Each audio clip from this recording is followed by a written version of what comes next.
A few months ago, I introduced you to one of the most unique animals in my collection, Eugene the panther crab.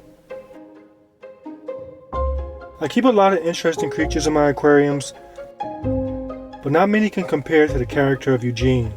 In the story of this aquarium, Eugene is not the good guy, he's an antagonist. While he may not be the main villain, that role is already taken, Eugene is not shy of showing his greed and selfishness. Characters like these are unavoidable in life, and today we will take a closer look at the interesting life of my panther crab. Panther crabs are among the few crabs that can live their entire life in freshwater.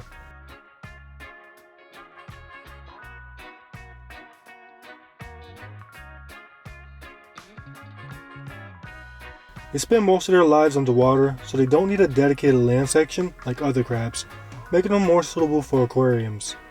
These crabs grow up to about 5 inches and have a pretty tough shell for defense.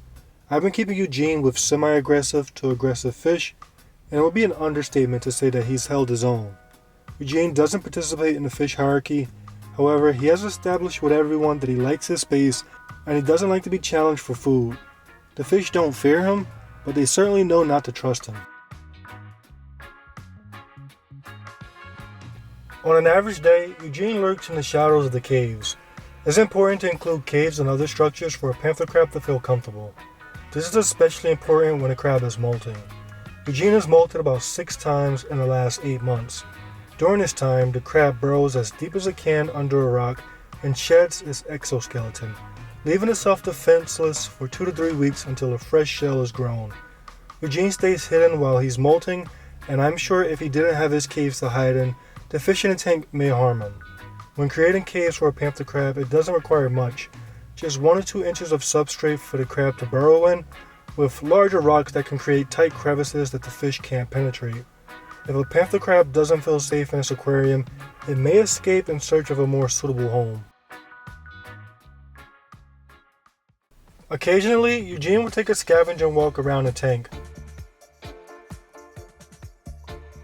Panther crabs are scavengers, so anything is on the menu, including uneaten fish food, algae, and even fish poop. Eugene crawls around using his 6 legs to navigate and also to dig at the same time. This activity usually catches the attention of the fish. Scavenging before daily feeding doesn't guarantee a reward, so Eugene isn't quick to scare off the fish that follow him. If they do get too close, he'll just raise up a claw as a threat.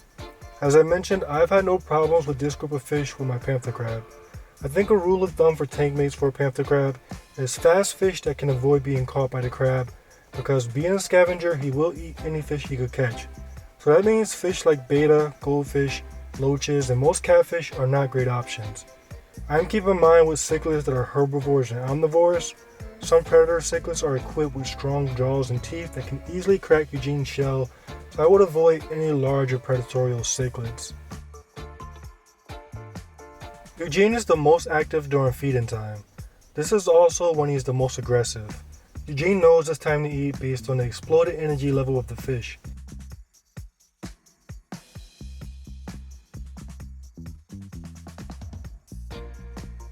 He comes out with his claws extended, pinching in every direction. He even pinches at the fish. Now this could be a trick to scare them away from the food, but it could also be that he's trying to catch the fish while they're distracted eating. Eugene won't hesitate to steal food from a fish's mouth either.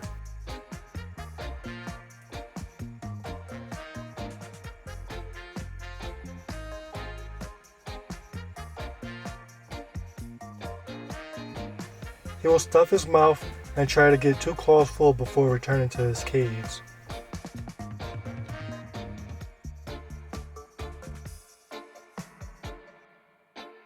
Earlier, Eugene would tolerate fish that came near him while he was scavenging, but while he's eating, anyone that comes too close will be attacked. This is the most exciting time to see this tank, but it clearly shows Eugene's villain arc.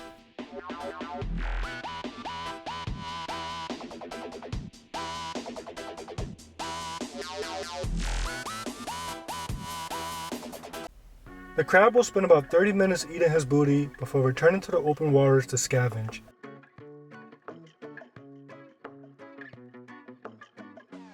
This scavenging trip is on a full stomach, so it's at a very slow, calm pace, and Eugene once again is tolerable of his fish followers.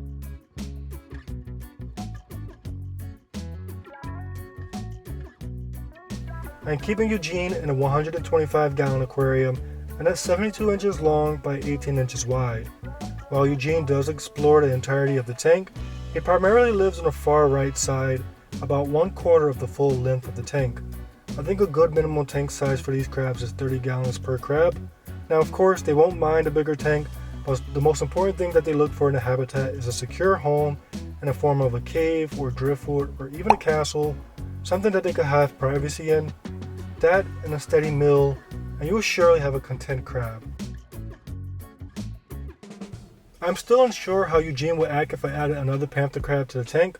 I've read conflicting stories of keeping multiple panther crabs in the same aquarium. Some people have said that as long as you keep them in a big enough tank, they should coexist well together, while others say that they form a hierarchy, so you need to keep 5 or more to balance the aggression, otherwise they would tear each other to shreds. These are cool crabs, but they definitely have a dark side. I think keeping 5 or more in this tank will cause serious problems for the fish. Being that this is a larger aquarium, I may try to add just one on the opposite side of the tank. There is a chance that a young crab could grow up and get along with Eugene, but there is also a chance that Eugene could find a smaller crab and rip it in half. I'll leave the vote up to you guys. If you think I should try adding another crab, let me know in the comments below.